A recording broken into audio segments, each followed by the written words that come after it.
Europe, France, Paris, July 25, 2000, Charles de Gaulle Airport. 12:30 in the afternoon.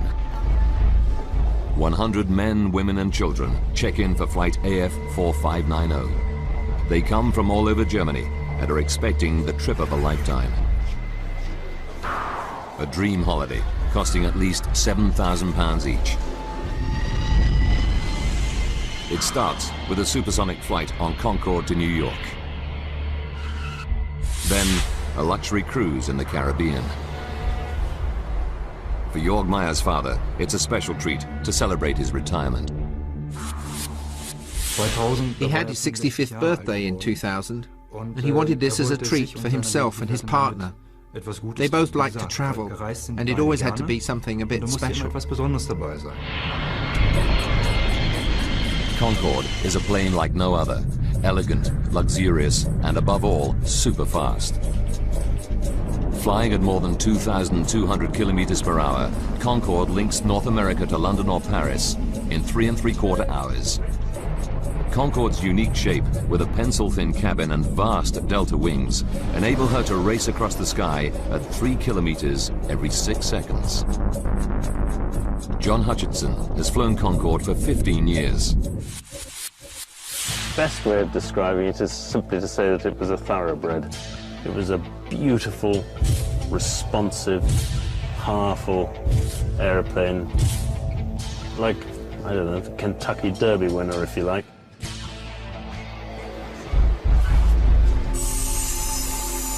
By 1:30, all of the passengers are checked in for their supersonic trip. The pilot, Captain Christian Marty, is already in the cockpit preparing for the flight.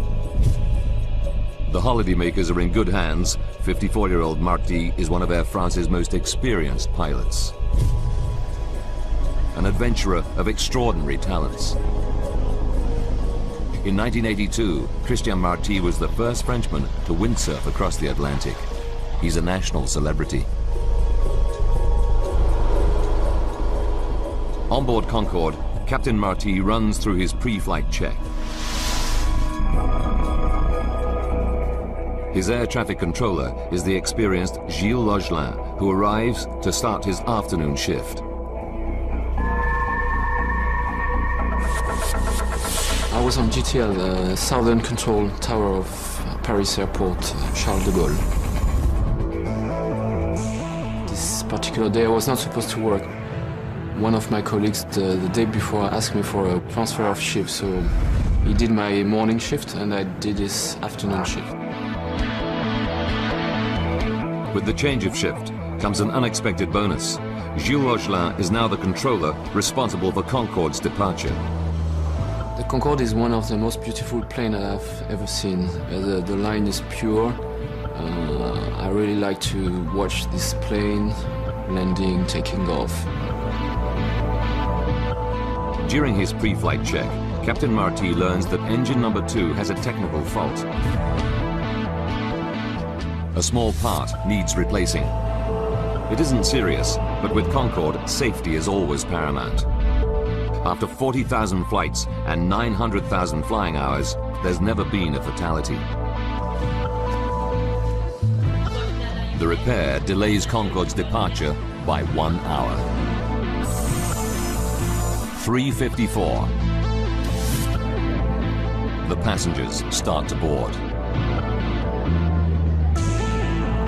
Among them are the Eich family, Christian and Andrea, and their 2 young children, Maximilian and Katerina.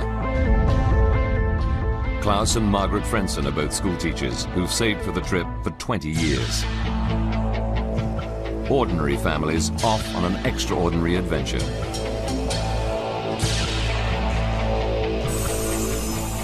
At 4:35 in the afternoon, Concorde is ready to depart.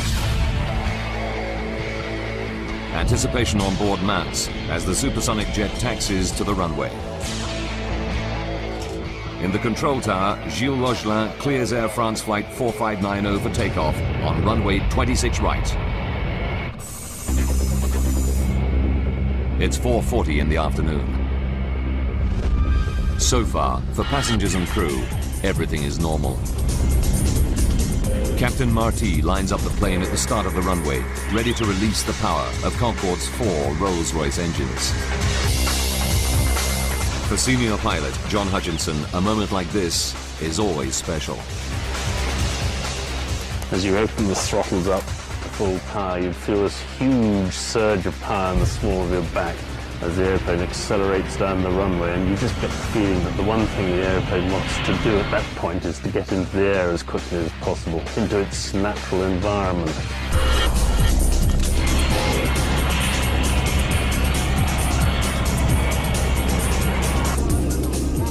In the control tower, Gilles Augelin monitors the takeoff. I was watching the Concorde gaining power on the runway because it was so nice to see that. It's a very heavy plane, so you know the beginning is quite slow, then you gain the speed. Concorde accelerates down the 4,000-meter runway. It passes through 320 kilometers per hour. Using computer graphics, we recreate what happens next. For Gilles Augelin, it's a moment of sheer horror. Suddenly, I saw a flame just behind the body of the aircraft.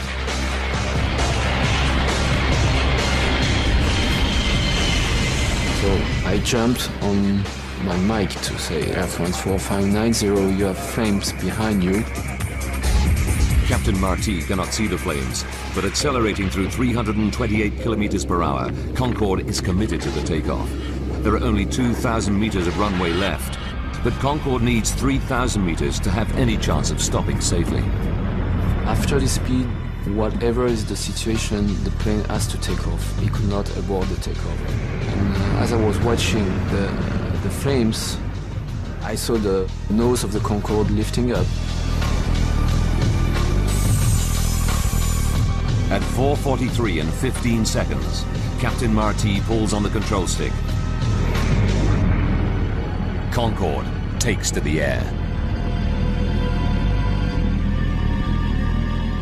This is how Concorde flight AF 4590 appears to witnesses. Martine Bornet works in an office on the western edge of the airport. At 4:44, she sees a terrifying sight. I was looking out of my window and I saw Concorde taking off very slowly with the back of the plane on fire. I was really afraid. Because of the flames, I was convinced that the plane was going to explode right here in front of the office. The stricken airliner flies directly overhead.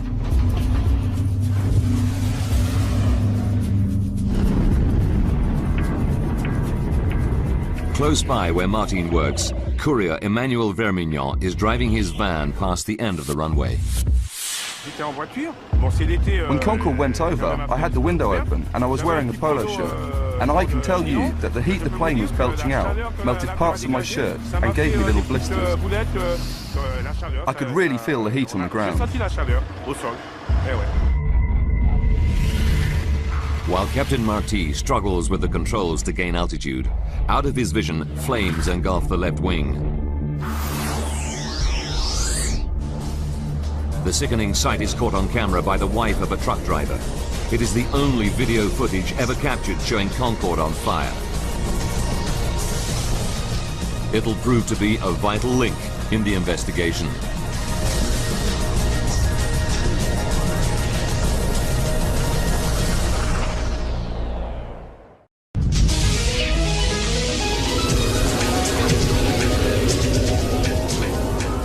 At Paris Airport, a supersonic Concorde has just taken off, but now the plane is on fire and 109 people on board are facing peril. The next 69 seconds will be critical. 4:43 and 30 seconds. Concorde is struggling to remain in the air. It's only 30 meters off the ground and the crippled plane is on a collision course. The town of Gonesse and its 25,000 people lie directly in its path. Driving towards the petrol station she owns in Gonesse is Christine Turpin. I was returning home when I saw a plane. It was Concorde, with fire coming out of the back of it. I slowed down, and I saw the plane in flames. Captain Marty is running out of options. Concorde's left wing is disintegrating. Businessman Patrick Tess is directly in the plane's path. I was in my office talking to an agency. The window faces the runway, and I was interrupted by an incredible noise. It was Concorde. It was on fire, and it was listing violently.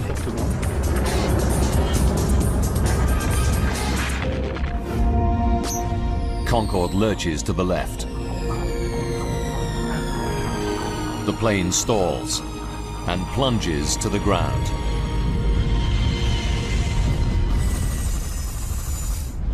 It's 4:45. It's the moment every air traffic controller dreads.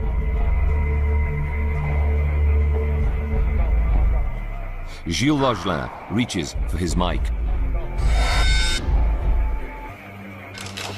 I've called the Air France and I said, Air France 4590, do you hear me? Air France 4590, me recevez-vous? I said it twice. Air France 4590, me recevez-vous? There was no answer.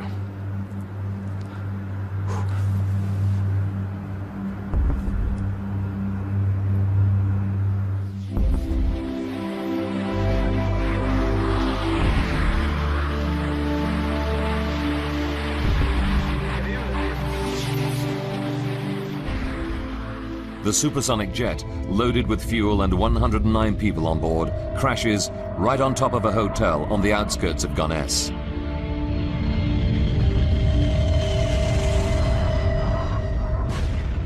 A terrifying fireball tears through the building. British teacher Alice Brooking has just checked into a first-floor room. So I went straight for the door of the room that I was in. Saw all the flames, saw there was no way out via the stairs. I leapt across the room, leapt across the bed to the window. Saw, luckily, that the receptionist was already down in the car park underneath me, and he just said, "You have to jump." At the same time, Christine Turpin also witnesses the explosion and fears the worst.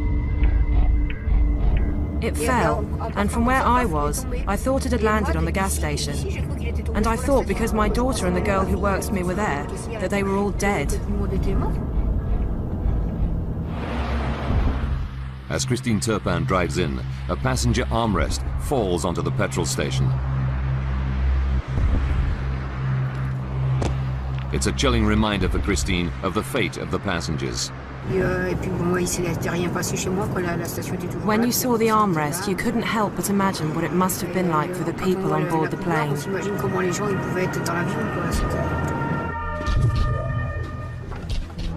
Within 8 minutes of the crash, dozens of fire engines and ambulances race to the scene. An appalling tragedy, not just for those on Concorde, but for those in the hotel. Regional Fire Chief Colonel Fabrice Chauvin leads the rescue. Whilst driving, there were many things going through my mind. The important thing for me was to divide the operation into two separate parts. One, the aircraft crash, extinguishing the fire and the rescue of any survivors. And two, organising treatment for the wounded before they're evacuated to hospital. The intensity of the fire is so great that it'll take 3 hours to bring it under control. As these TV news images show, the charred remains of the airliner and the hotel are unrecognizable. The rescue attempts are futile. 113 people die, 4 from the hotel and 109 passengers and crew in Concorde.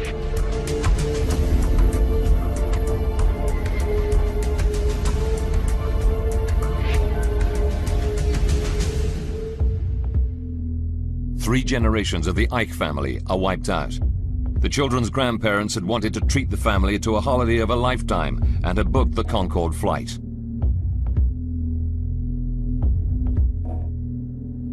Schoolteachers Klaus and Margaret Frenson had saved for 20 years to fly on Concorde.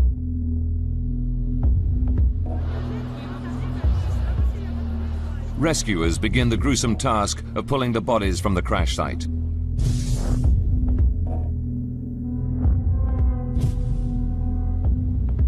One of the hotel workers to die is a 19-year-old student, Kenza Rashid.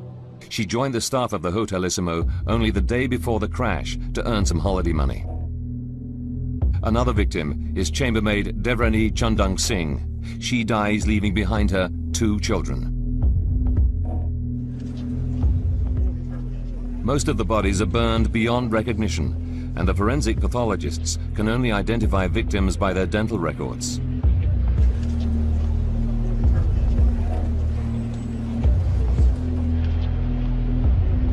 It's a harrowing time for the victims' relatives, like Jorg Meyer. One of the more difficult things was the identification of my father and his partner. One has to say, nothing much remains of the passengers after an air crash. That was difficult. Jorg will have to wait 2 weeks before pathologists identify the remains of his father. That's how long we had to wait. You can imagine that that's not exactly easy, day after day.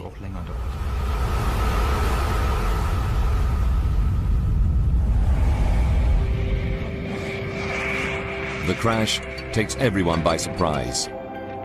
Concorde, the queen of the skies, the plane that makes supersonic travel a reality, people's dreams come true, had never had a fatal accident.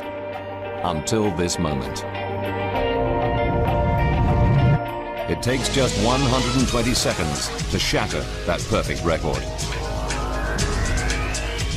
Now, by rewinding the events of that fateful day and by going deep into the investigation, we can reveal what really happened. Cutting-edge computer simulation will take us where no camera can go, into the heart of the disaster zone.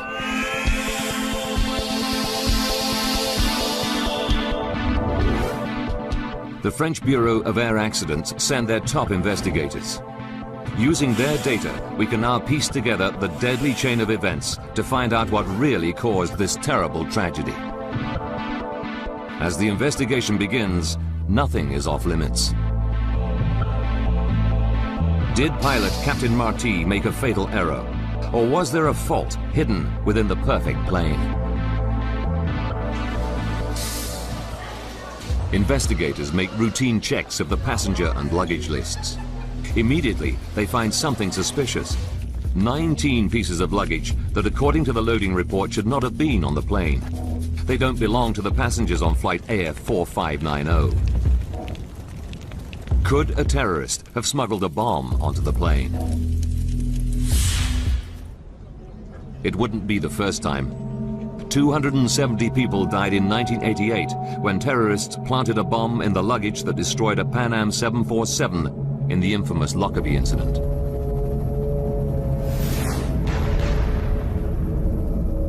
At Gonesse, investigators divide the Concorde crash site into a grid in order to make a meticulous search. They photograph and tag everything found in each section.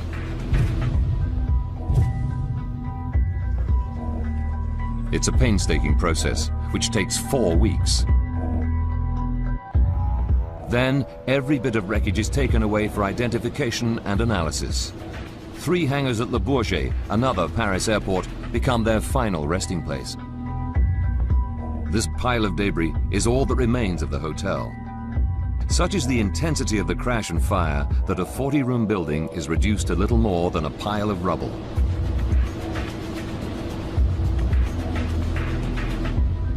And this is what remains of Concorde. One of the world's finest examples of modern engineering is now just a tangled heap of charred rubber, aluminium, melted plastic, and fractured hydraulics. The French investigators separate and identify every fragment. Among these burned remains lie the crucial clues to the cause of Concorde's crash.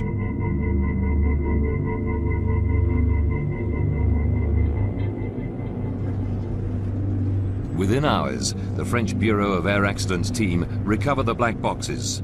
These devices are carried on all airliners to record important technical data and, crucially, the pilot's conversation from the cockpit.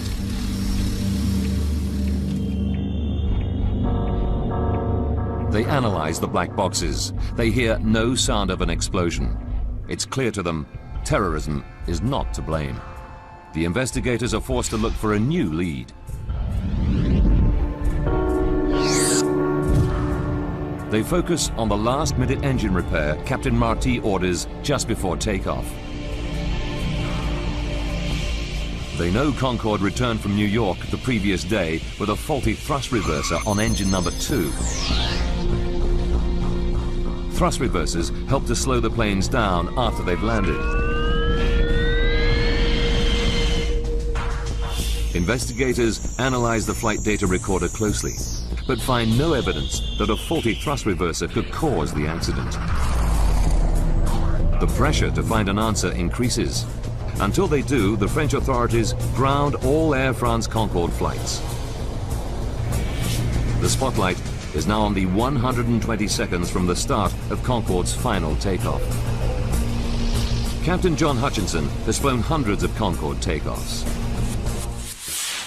Now, once you've lined up on the runway, the captain will then punch on the stopwatch and open the throttles fully. The captain's job is to keep straight down the runway. The co-pilot's job is to do the speed calls. And the flight engineer is sitting there and he's monitoring all the instruments. In particular, this bank of instruments here, which are the engine instruments. Data from the black boxes makes it clear that everything is normal until Concorde reaches 323 kilometers per hour. Concorde is now only 79 seconds from disaster.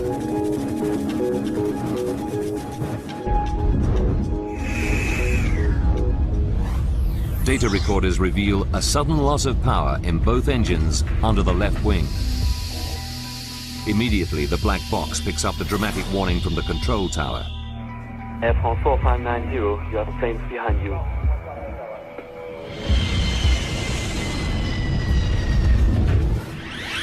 Despite the warning, pilot Christian Marty has passed the point of no return. There's not enough tarmac to stop safely. He has to take off. He pulled back on the control column to rotate the airplane up to its nose-up angle of 12.9 degrees. And he was having problems with the left-hand engines, not producing the power they should have. And he had been working very hard, trying to control the airplane, trying to get speed. But of course he was being overwhelmed by these problems on the left-hand engines. The engines become the new focus of the investigation. Why did they lose power at such a critical time?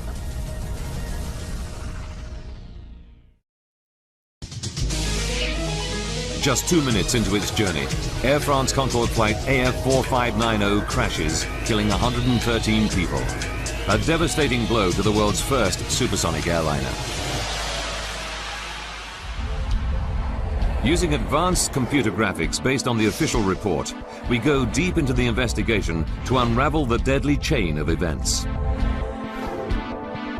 Investigators know that 2 left engines lose power as Concorde passes 323 kilometers per hour on the runway. But why? Then, an important new clue. The French investigators find several fragments of tire on the runway. One of them weighs 4.5 kilograms. Tests quickly confirm they belong to Concorde. It's a significant lead.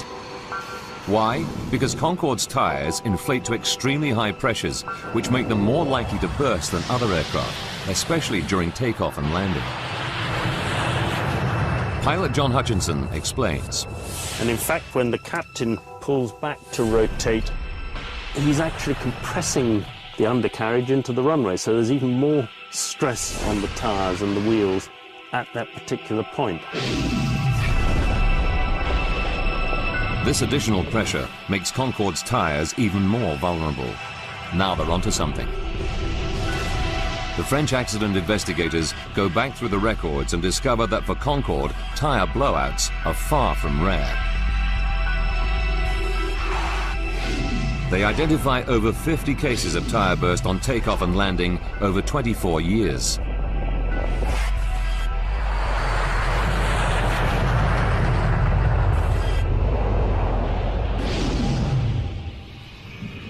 One of the worst incidents involved another Air France Concorde, this time at Washington's Dulles Airport in 1979. Bill Lightfoot was a passenger on Concorde that day.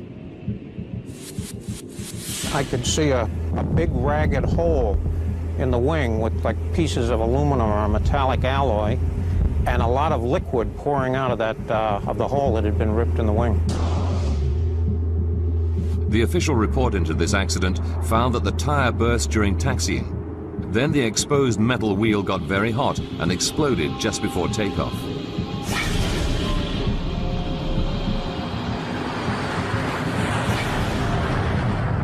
The plane took off, but 20 minutes later returned safely to the ground. The plane survived this scare, but it caused a major overhaul of tire safety. Concorde engineers installed sensors to detect underinflated tires, modified inspection procedures for wheels before every flight, and most importantly, as aviation expert David Learmont explains, developed stronger tires that can carry twice their normal load. The requirement was that in test flights, you should be able to have a complete tyre blowout during the takeoff run, and that you should be able to complete the takeoff with no tyres left. And that is what the wheels subsequently were, and never again did a wheel fail. That is, until 18 years later in Paris, when something goes very wrong. Despite all the safety measures, one of Concorde's tires explodes in fragments. Investigators dig deeper. They re-examine all the debris found on the runway and then make the most important discovery of the investigation. This 43-centimeter mystery strip of metal.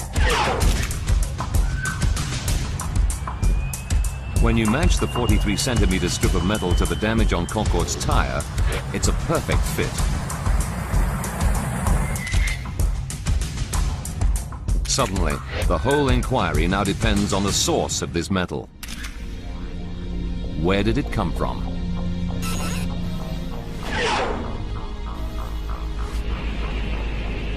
It takes 5 weeks of painstaking detective work, comparing it to the thousands of parts that make up aircraft. Then, a breakthrough. They discover the metal strip comes from the engine mounting of a DC-10. The flight log from Paris reveals a Continental Airlines DC-10 took off 5 minutes before Concorde. They track down the plane to Houston, Texas, and incredibly find the engine has a missing part. It's the metal strip fitted 16 days earlier during maintenance on the DC-10. When David Learmont first sees the photographs of the strip of metal, he's astonished. It had really rough edges, and this was not just rough edges because Concorde had run over it. It had been cut roughly. The edges were not straight, not even when it was made. The other thing is that it had holes drilled in it for putting screws or rivets through, and these were all over the place. Investigators now have a very strong theory about how the strip of metal contributed to the crash. 81 seconds before the crash, Concorde AF 4590 is traveling at 323 kilometers per hour down the runway. the tire hits the metal strip. The tire explodes, and a massive 4.5 kilogram chunk of rubber from the tire flies at high speed up into the wing. But Concorde's fuel tanks are in the wings, and the delta-shaped wing is not designed to withstand such an impact. This sort of eventuality had never been foreseen in trials. It was estimated in all the trials for certificating the aircraft in the first place that if a tire exploded, the pieces of tire that would actually come away from the wheel would be about 1 kilogram in weight.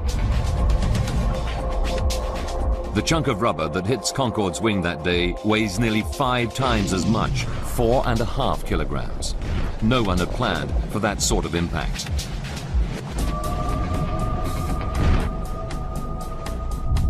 What's more, you can match the large rubber fragment of the tire with a dent on the wing. But surprisingly, the wing is not punctured at that point. So, if the heavy chunk of rubber hadn't punctured the wing, what made the fuel leak out? The piece of tire which actually hit the wing and did the damage was so big and so flat that although it was so heavy, it didn't go through the wing at all.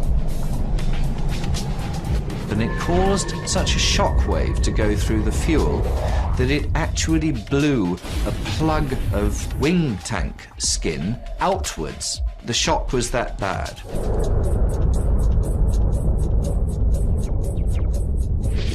When the rubber chunk hits the wing, it sets off a pressure wave which finds the weakest joint in the fuel tank. The fuel bursts out of the tank. 75 liters of fuel pour into the engine every second. But even fuel gushing over the engine needs a spark to ignite. Where did the spark come from?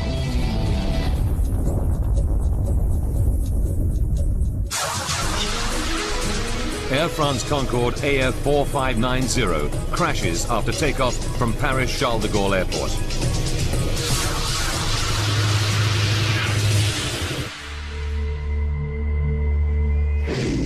Our graphics can simulate a virtual camera on the runway to reveal the cause of the accident. As the plane hurtles down the runway, a rogue strip of metal bursts a tire. 81 seconds before the crash, a heavy chunk of rubber flies into the fuel tanks. Fuel cascades over the engines. Not enough on its own to cause a catastrophe, it needs a spark.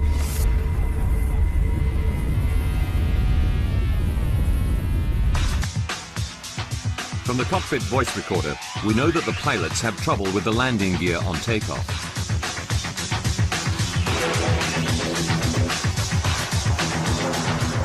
As Concorde struggles into the air, pilot Christian Marty calls for the undercarriage to be raised. But it stays locked open.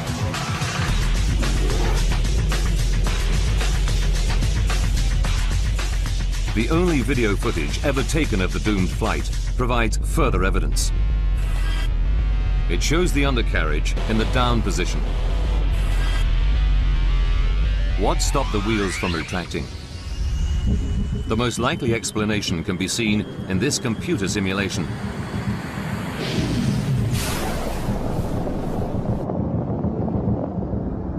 Shrapnel from the burst tire flies up into the landing gear bay, where it severs power cables. The undercarriage is now stuck in the down position. Worse still, the exposed wires are whipping around in the gale force airflow. If the exposed wires make contact, they'll spark. As fate would have it, they do. That contact ignites the leaking fuel, and at that moment, Concorde becomes a flying bomb.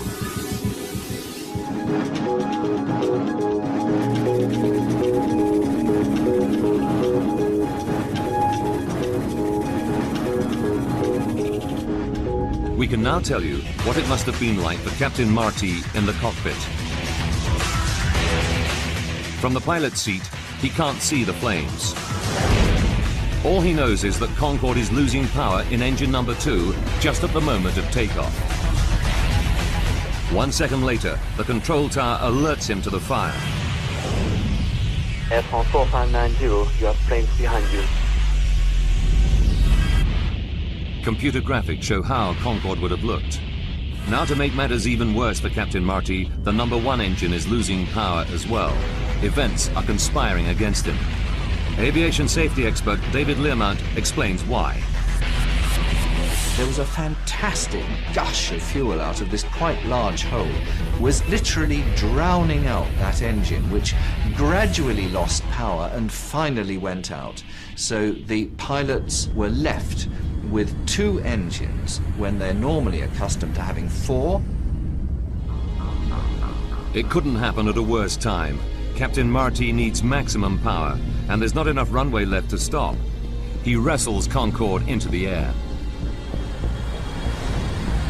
Cockpit voice recordings reveal that at 4:43 and 22 seconds, the engine fire alarm sounds. And 3 seconds later, the captain shuts down engine #2.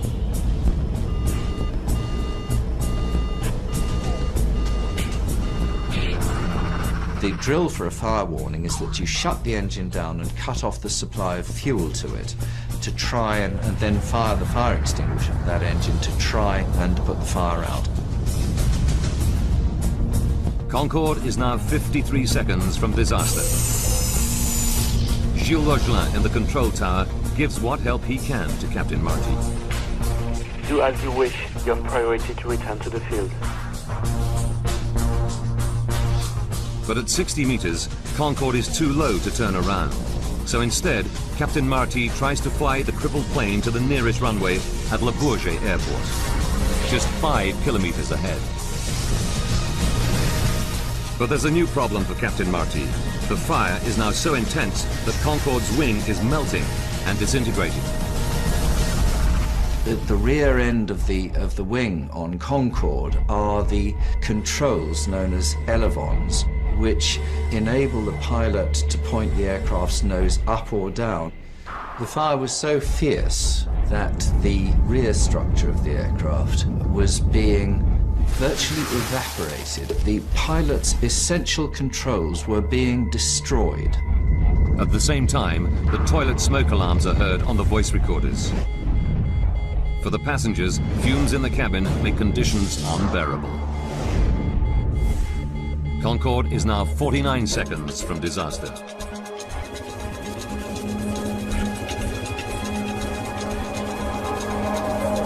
In the cockpit, Christian Marty battles with the controls, trying to gain speed and height. But he's being overwhelmed by the fact that the wing and its controls are disintegrating.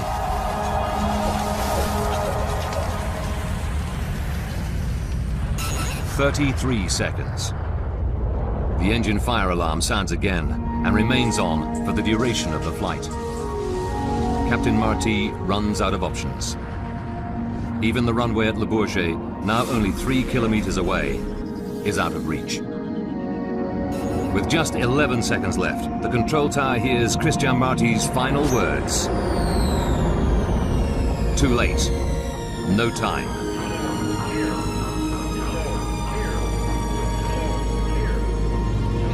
"4 seconds left.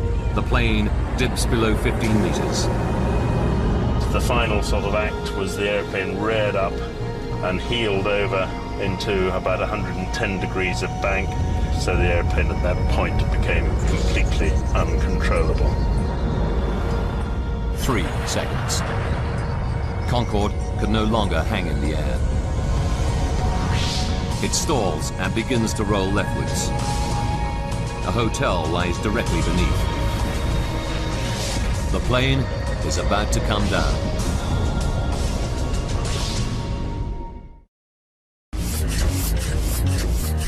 Just 118 seconds after Concorde begins accelerating down the runway, 109 people are staring death in the face.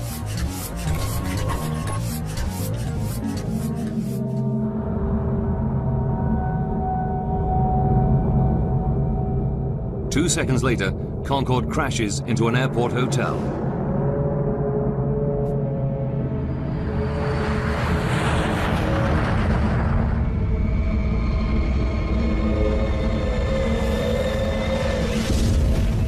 All 100 passengers and 9 crew on board are killed, as well as 4 people in the hotel. Air traffic controller Gilles Lochelin started Concorde on its fateful flight, and he is a witness to those terrifying final seconds. I knew that everything was finished. I knew that that it was the confirmation of a reality that I didn't accept, in fact. And because until this moment, I still had the belief that it was not true, that it was not the reality. So it gave me the point, I think. It gave me the reality that it was over, that's what could not happen has happened, that it was a real crash. Concorde, the world's only successful supersonic airliner, has its perfect 25-year safety record destroyed in just 120 seconds. It's a crash of unimaginable horror. The passengers had only a few seconds to prepare for death. Lawyer Christoph Wellens speaks for the victims. I think the passengers realized early on that something was wrong with the aircraft. The plane didn't climb. Then a wing caught fire. It flew at low altitude just above the ground. Then the plane started turning over. I think the passengers knew very early on that something terrible was about to happen, and that they must have been preparing to die. 2 days later, relatives are allowed to lay flowers at the crash site.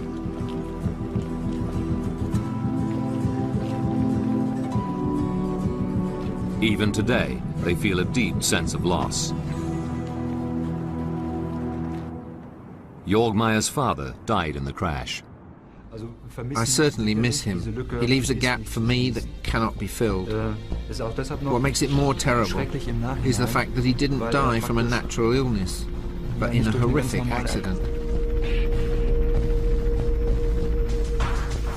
And he was plucked out of life in his prime. The disaster was also traumatic for those who survived from the town of Gonesse. Businessman Patrick Tess had a miraculous escape. He works directly next door to the hotel destroyed by Concorde. To this day, he's haunted by the events.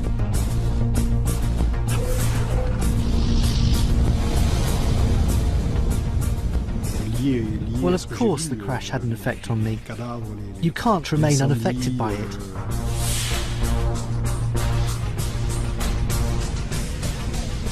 To see what I saw, the bodies, the fire, the injuries, it's awful.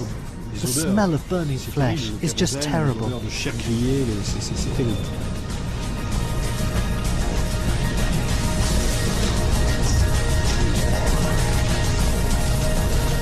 For Concorde, the Paris disaster is the beginning of the end. 3 weeks after the crash, all Concorde flights are grounded. Air France and British Airways, the 2 airlines that fly Concorde, have to make major safety modifications. Tires are strengthened so that they remain functional even when punctured by a 30-centimeter blade. Engineers encase the fuel tanks with bulletproof Kevlar liners to resist puncture. And electrical harnesses in the main landing gear bays are reinforced.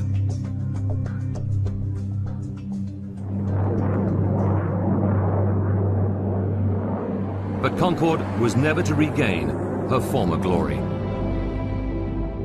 14 months after the crash, Concorde passenger flights resume. But the cost of maintaining and upgrading the aging fleet is too great. Passenger numbers decline sharply. On the 24th of October 2003, Concorde carries passengers for the last time. The first era of supersonic passenger travel is at an end. Concorde is now just a museum relic. That fateful July afternoon in Paris is due to a critical chain of events. A rogue strip of metal on the runway punctures a tire, propelling part of the wheel into the wing. A pressure wave causes fuel to erupt from the tank and debris to fly into the undercarriage, where it severs an electrical wire. A spark ignites, triggering an inferno at the point of takeoff, a crucial time.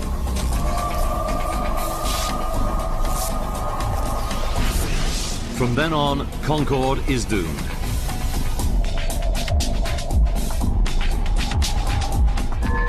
A chain of events no one could have predicted that ultimately brings about its destruction.